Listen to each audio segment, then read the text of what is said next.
हे नमस्ते guys, welcome back to our channel. तो कैसे हैं आप सब। आज हम पढ़ेंगे क्लास 10th की poem a tiger in the zoo.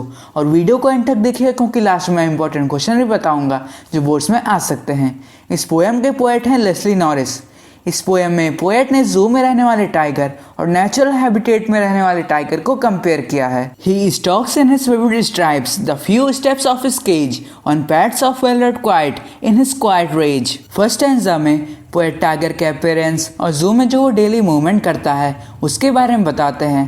Poet बताते हैं कि टाइगर के बॉडी पे स्ट्राइप्स रहते हैं जो कि उसकी बॉडी से ज़्यादा डार्क हो रहते हैं, इसलिए वो दूर से नज़र आता है। टाइगर बहुत धीरे और आराम से चलता है जैसे जंगली बाघ चलते हैं, लेकिन पिंजरे की वजह से बहुत कम दूरी तक ही चल पाता है।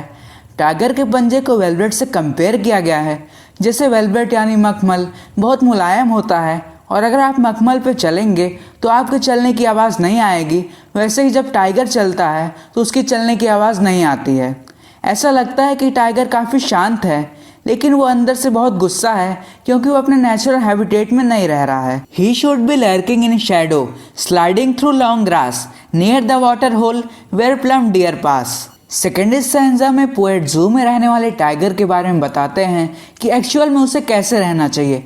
पोएट कहते हैं कि अगर ये जंगल में रहता तो ये अंधेरे में बड़े बड़े घास में छिप के शिकार का इंतजार करता रहता और फिर ये किसी लेक पे जाता जहाँ पे मोटे मोटे डियर पानी पीने आते और फिर वो झपट्टा मार के उनका शिकार कर लेता। He should be snarling around houses at the jungle's edge baring his white fangs his claws terrorising the village. Third stanza में पोएट कहते हैं कि टाइगर को जंगल के किनारे वाले घरों के पास जाना चाहिए और आवाज़ निकालना चाहिए।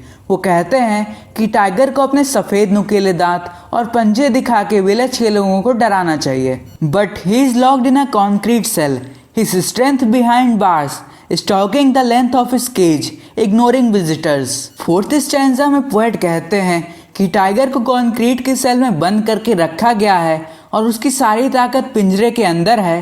टाइगर इतना एंग्री है कि वो अपने केज में घूम रहा है और जू में आने वाले विजिटर को इग्नोर कर रहा है। He hears the last voice at night the patrolling cars and stairs with his brilliant eyes at the brilliant stars. Fifth stanza में पोएट कहते हैं कि टाइगर रात को अंतिम आवाज़ जू में जो गाड़ी घूमती है निगरानी करने के लिए उसकी सुनता है और अपनी चमकती हुई आंखों से चमकते हुए तारों को देखता है। सो गाइस, ये थी क्लास 10th की poem a tiger in the zoo. मुझे उम्मीद है ये पोएम आपको अच्छे से समझ आ गई होगी। अब हम लोग कुछ इंपॉर्टेंट क्वेश्चन देख लेते हैं जो बोर्ड्स में आ सकते हैं। क्वेश्चन नंबर 1 है, why should the tiger snarl around houses at the edge of the forest. Question number 2 है, How does the tiger make his presence felt in the village?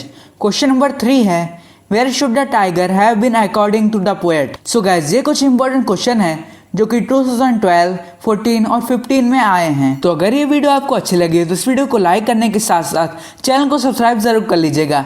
मिलते हैं नेक्स्ट वीडियो में, तब तक के लिए गुड बाय।